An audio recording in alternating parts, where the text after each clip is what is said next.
हमारे व्यस्त जीवन में ईश्वर की आवाज़।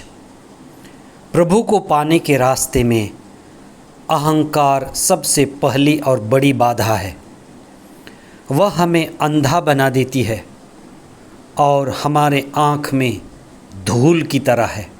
कहा जाता है संत साबुन है, जो भी उनकी संगति में होते हैं वे धुल जाते हैं। इसीलिए संत संगत, संत समागम और संत परंपरा का बड़ा महत्व है। इसीलिए ईश्वर ने ईसा को हमारे बीच भेजा था। ईश्वर का अनुभव आत्मा का अनुभव है। ईश्वर का अनुभव ही प्रेम का, दिव्य का, सत्य का और परम आनंद के अनुभव से जुड़ा है। जो भी ईश्वर के साथ है वह सत्य के साथ खड़ा होता है। सत्य जो शाश्वत है, अनंत है, उसमें कोई परिवर्तन नहीं है। कुछ लोग ईसा पर विश्वास नहीं किए और उन्होंने उनको अपदूतों का नायक कहा।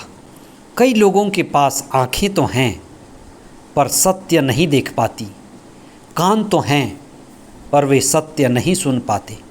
संसार में खोए हुए हैं और संसार एक तरह का वासना, तृष्णा, कामना और पशुता की तरह हमें बांध लेता है। संसार को देखना मात्र कोई देखना नहीं है। ईसा में ईश्वर की आत्मा व्याप्त थी। ईसा के वचन में, उनके बोलने में पवित्र आत्मा था। ईसा के द्वारा चिन्ह, चमत्कार और चंगाई और कई तरह के अपदूतों को दूर भगाने का कार्य हो रहा था।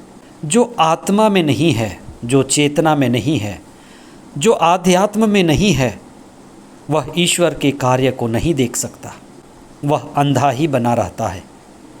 यही कारण है कि ईसा के आने के बाद भी, ईसा के कार्य को देखने के बाद भी, ईसा के सामने होते हुए भी कई लोगों ने ईश्वर को नहीं पहचाना, ईश्वर के पुत्र को नहीं पहचाना, ईश्वर की महिमा नहीं देखी।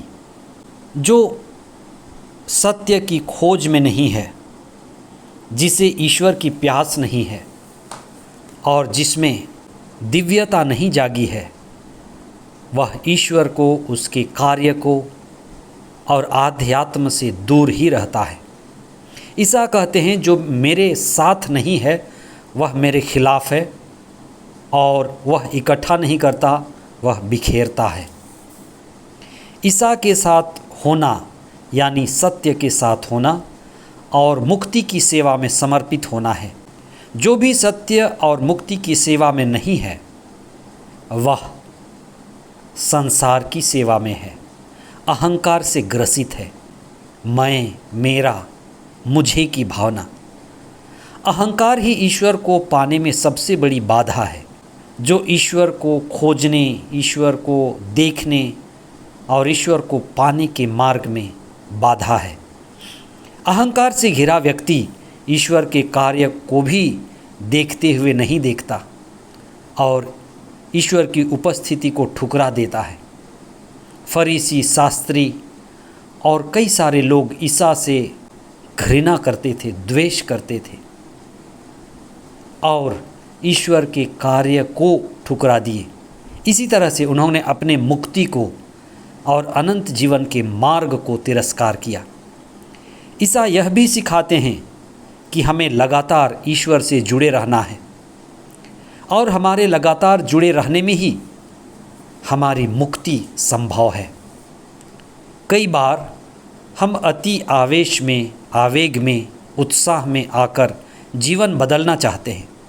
जैसे शराबी अचानक शराब छोड़ना चाहता है, नशा के त्यागने के लिए तैयार हो जाता। उसी तरह से आलस्य है, क्रोध है, हिंसा है, हम छोड़ना चाहते हैं। लेकिन कुछ समय बाद बार बार उस प्रवृत्ति में गिरने की इच्छा होती है। झुकाव और रवैया उस पुराने प्रवृत्ति में होने का होता है।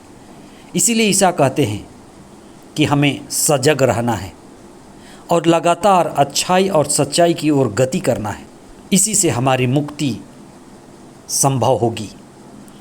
इसलिए हर कदम सत्य की ओर, मुक्ति की ओर, ईश्वर की ओर, प्रकाश की ओर बढ़ाते जाना है। आज के पहले पाठ में नबी योएल विनाश की भविष्यवाणी करते हैं कि जो लोग ईश्वर को त्याग दिए वे विनाश की ओर बढ़ रहे हैं और उनका विनाश निश्चित है। हमें मौका मिला हुआ है कि हम ईश्वर के साथ जुड़ें, सत्य की खोज करें, आध्यात्मिकता में बढ़ें। इसलिए हम अपने जीवन को एक श्रेष्ठ जीवन बनाएं। इसलिए आध्यात्मिकता के मार्ग में बढ़ें, चेतना में, दिव्यता में और प्रभु को पाने के मार्ग में। ईश्वर हमारी मदद करे और पवित्र आत्मा के द्वारा जुड़कर हम सत्य की खोज में लगे रहें। आमीन।